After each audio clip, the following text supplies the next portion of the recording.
இந்த செய்தியை உங்களுக்காக வழங்குவது வெட்டிங் ஃபீவர் மேகசின்.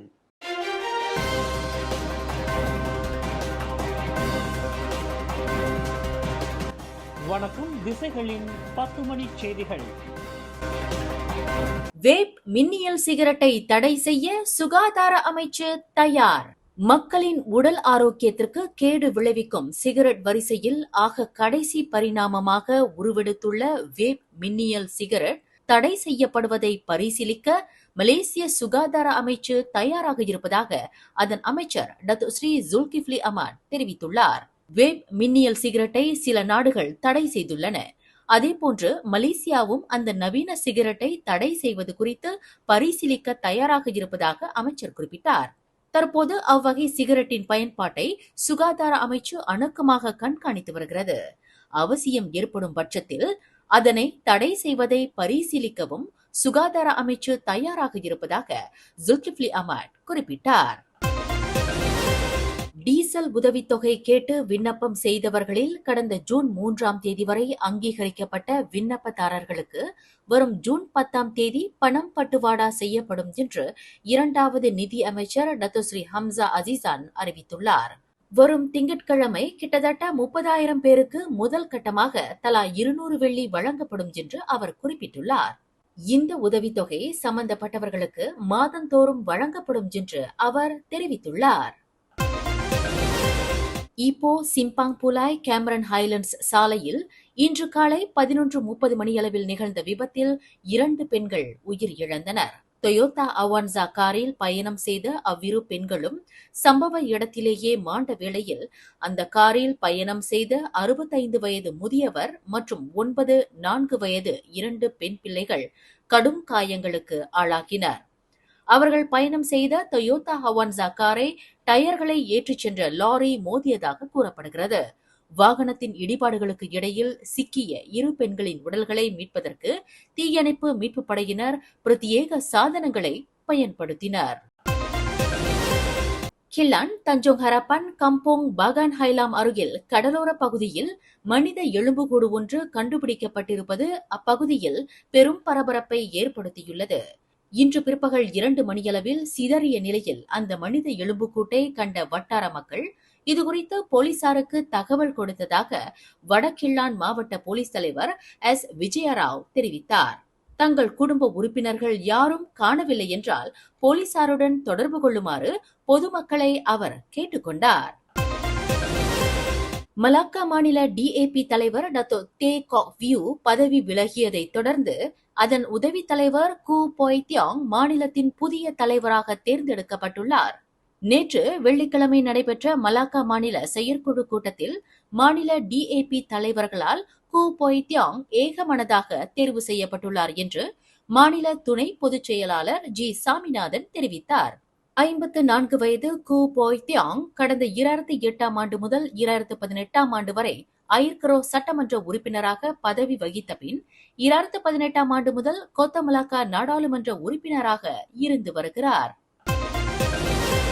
ஷா அலாம் ஐடிசிசி மண்டபத்தில் இன்று 2வது நாளாக நடைபெற்ற கிராண்ட் இந்தியன் வெட்டிங் எக்ஸ்போ 2024 கண்காட்சியில் வருகையாளர்களை மகிழ்விக்கும் வண்ணம் ஆஸ்ட்ரோ விண்மீனில் ஒளியேறி வரும் வெட்டிங் கலாட்டா தொடர் நாடகத்தின் 6 முன்னணி கலைஞர்களும் ஆஸ்ட்ரோ விண்மீன் HD-யில் வரும் ஜூன் 17ஆம் தேதி ஒளியேறவிருக்கும் புதிய தொடரான 1993 சீரீஸ் நாடகத்தில் நடித்துள்ள 6 முன்னணி கலைஞர்களும் பங்கு கொண்டு தங்கள் திறனை வெளிப்படுத்தினர். இந்நிகழ்விற்கு பூச்சோங் வர்த்தகர் திரு ரத்னம் சிறப்பு பிரமுகராக கலந்து கொண்டு சிறப்பு சேர்த்தார்.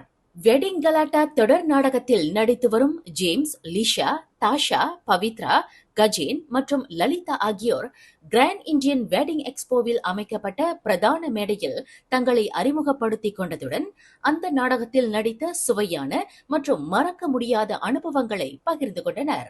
அத்துடன் பாடலுக்கு தங்களின் நடன திறனையும் வெளிப்படுத்தி வருகையாளர்களின் பாராட்டுகளை பெற்றனர். ஆஸ்ட்ரோவில் புதிய வரவாக வரும் ஜூன் 17ஆம் தேதி ஒளியேறவிருக்கும் சத்ய ரூபன் ராஜா இயக்கத்தில் 1993 சீரீஸ் தொடர் நாடகத்தில் நடித்துள்ள முன்னணி கலைஞர்களான சதீஸ்வரன், திலீப், தினேஷ், சாந்தினி நாகதுர்கா, அகு மற்றும் அம்சி பெருமாள் ஆகியோரும் தங்களை அறிமுகப்படுத்திக் கொண்டதுடன் திகில் நிறைந்த அந்த நாடகத்தில் நடித்த அனுபவத்தையும் வருகையாளர்களுடன் பகிர்ந்து கொண்டனர். மர்மமும் திகிலும் நிறைந்த 1993 சீரீஸ் தொடர் நாடகம் ரசிகர்களை வெகுவாக கவரும் என்கிறார் முன்னணி நடிகர் அகு. வருகிற 17ஆம் தேதி ஜூன் 2024 இருந்து விண்மின் ஹெச்டியில் இந்த தொடரை நீங்கள் பார்க்கலாம். அதாவது என்னன்னா மர்மம் திகில் கலந்த ஒரு சீரீஸ் எப்பொழுதுமே நம்ம மக்கள் விரும்பி பார்க்கறதுனால இந்த 1993 1993 டைட்டில் சாங்கே 1993 வரும். இது நீங்கள் கட்டாயமாக பார்க்கணும். ஏன்னா ஒரு கிரிப்பிங் இருக்கும். ஈச் அண்ட் எவ்ரி எபிசோட், ஒரு எபிசோட் நீங்கள் பார்த்தீங்கன்னா 2வது எபிசோட் பார்க்கணும்னு உங்களுக்கு தோணும். என்னன்னா இது 1993 1993 நடந்ததும் 2023 நடந்த கதையை தான் இது மையப்படுத்தியிருக்கு. அதில் என்னன்னா 1993 நடந்த ஒரு கதையில ஒருத்தர் டைம் டிராவல் பண்ணி வர்றது. ஏன்னா அந்த நான் இது சொல்றேன்னா ட்ரெய்லர் நீங்க பார்க்கும்போதே தெரிஞ்சிருக்கும். ஏன்னா நிறைய பேர் எங்கிட்ட கேட்குற கேள்வியும் அதுதான், டைம் டிராவலோட சீரிஸ் ஆகுது அப்படிங்கிற ஒரு கேள்விக்குறி வருது இல்லையா? ஸோ அதுக்கு நான் நிச்சயமா சொல்லலாம் அப்படின்னு நான் நினைக்கிறேன். அதாவது சத்யரூபன் இந்த கதையை ரொம்ப அழகா வடிவமைச்சிருக்காங்க. எஸ்ஆர் ஸ்டுடியோ இதை ப்ரொடியூஸ் பண்ணியிருக்காங்க. எஸ்ட்ரோ நம்மளுக்கு இந்த ஒரு வாய்ப்பு கொடுத்ததுக்கு மிகப்பெரிய ஒரு வாழ்த்துக்களை நன்றியை தெரிவிச்சுக்கணும். 1993 சீரீஸ் தொடரின் முதலாவது பாகத்திற்கான ஸ்கிரிப்டை படித்து பார்த்த போதே கதை பிரமாதமாக இருப்பதைக் கண்டு இயக்குனர் சத்யரூபன் ராஜாவை தாம் பாராட்டியதாக அந்நாடகத்தில் பங்கேற்ற கலைஞரான சதீஸ்வரன் பெருமிதம் தெரிவித்தார். To talk about 1993 first of all Sathya Ruban Raja thanks சொல்லணும். ஏன்னா அவர் எழுதின கதை so beautiful and so எப்படி சொல்ல த்ரில்லிங்காக இருக்கும். அந்த கதையை அந்த கதையை நான் படிக்கும் போது ஃபர்ஸ்ட் எபிசோட் படிக்கும் போதே நான் சத்யாவுக்கு மெசேஜ் பண்ணேன், சத்யா கதை ஒரு சூப்பர், அது ஒரு ஹூக் கொடுத்துச்சு. அண்ட் கண்டினியூஸாக எல்லா எபிசோடும் படித்து முடிக்கும் போது wow super well written script actually. Wedding fever ஒருங்கிணைப்பில் திருமண ஏற்பாட்டிற்கான மிக சிறந்த கண்காட்சியாக அமைந்துள்ள கிராண்ட் இந்தியன் வெட்டிங் எக்ஸ்போ நாளை ஞாயிற்றுக்கிழமை நிறைவு பெறுகிறது. காலை 11 மணி முதல் இரவு 10 மணி வரை நடைபெறும் இந்த கண்காட்சியில் வருகையாளர்களுக்காக திருமணத்திற்கு தேவையான அனைத்து விதமான சேவைகளையும் பலதரப்பட்ட கூடாரங்களின் வழி ஒரே கூரையின் கீழ் ஒருங்கிணைக்கப்பட்டுள்ளன. கோலாலம்பூர் ஜலான் சொராஸ் அருகில் சத்யா வங்சா பந்தாய் நெடுஞ்சாலையின் மேம்பால இணைப்பு தூணில் விரிசல் ஏற்படவில்லை. விரிசல் ஏற்பட்டிருப்பதை போல் காணப்படுவது கட்டுமான இணைப்பின் அடையாளமாகும் என்று பொதுப்பணி இலாகா விளக்கம் அளித்துள்ளது. அந்த மேம்பால இணைப்பு தூணில் விரிசல் ஏற்பட்டுள்ளதால் வாகன ஓட்டிகளுக்கு ஆபத்தை விளைவிக்கலாம் என்று சமூக வலைதளங்களில் வைரலானதை தொடர்ந்து அதனை உடனடியாக சோதனையிடுமாறு பொதுப்பணி இலாகாவிற்கு அதன் அமைச்சர் டத்தோஸ்ரீ அலெக்ஸ் நந்தாலிங்கி உத்தரவிட்டார். அந்த மேம்பாலத்தை மலேசிய நெடுஞ்சாலை வாரியம் நேற்றிரவு சோதனையிட்டதில் அது விரிசல் அல்ல என்பது உறுதி செய்யப்பட்டுள்ளதாக பொதுப்பணி இலாகா தெரிவித்துள்ளது. மலேசியா 2030ஆம் ஆண்டில் இருந்து 2044ஆம் ஆண்டு வரையில் மூத்த குடிமக்கள் நிறைந்த ஒரு நாடாக விளங்கப் போகிறது. இந்நிலையில் மூத்த குடிமக்களுக்காக நடுத்தர மற்றும் நீடித்த சமூகவியல் பொருளாதார மேம்பாட்டு திட்டங்களை பொருளாதார அமைச்சின் வாயிலாக அரசாங்கம் கவனம் செலுத்தவிருக்கிறது. இத்திட்டங்களை செயல்படுத்தும் முயற்சிக்கு பல்வேறு அமைச்சுகளும் நலன் சார்ந்த தரப்பினரும் ஆதரவு அளிக்கவிருக்கின்றனர் என்றும் இத்திட்டங்கள் தேசத்தின் அணுகுமுறைகளுக்கு ஏற்ப இருக்கும் என்றும் மகளிர் குடும்ப சமூக மேம்பாட்டுத்துறை அமைச்சர் டத்தோஸ்ரீ நான்சி ஷுக்ரி தெரிவித்துள்ளார். அரசாங்கத்தின் இந்த திட்டமானது சுகாதாரம், கல்வி, நிதி, உற்பத்தி திறன், ஆள்பலம் ஆகியவற்றில் எதிர்கொள்ளப்படும் சவால்களை உள்ளடக்கியதாக இருக்கும் என்று நான்சி ஷுக்ரி குறிப்பிட்டார். கில்லான் புலாவ் இண்டா வெஸ்ட்பாட் துறைமுகத்தில் 10 கொள்கலன்கள் தீயில் சேதமுற்றன.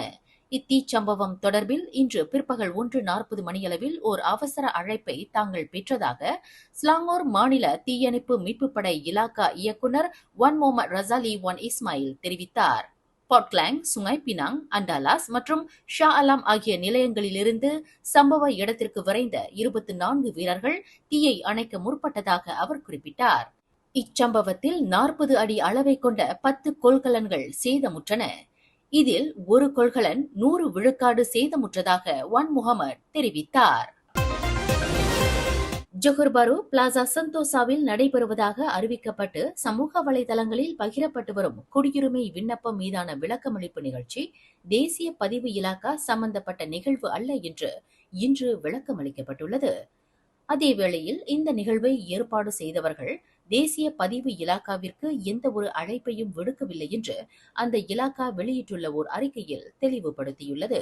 குடியுரிமை தொடர்பான எந்த ஒரு விண்ணப்பமும் விண்ணப்பதாரரின் வருகையுடன் தேசிய பதிவு இலாக்கா முகப்பிடங்களில் மட்டுமே மேற்கொள்ள முடியும்.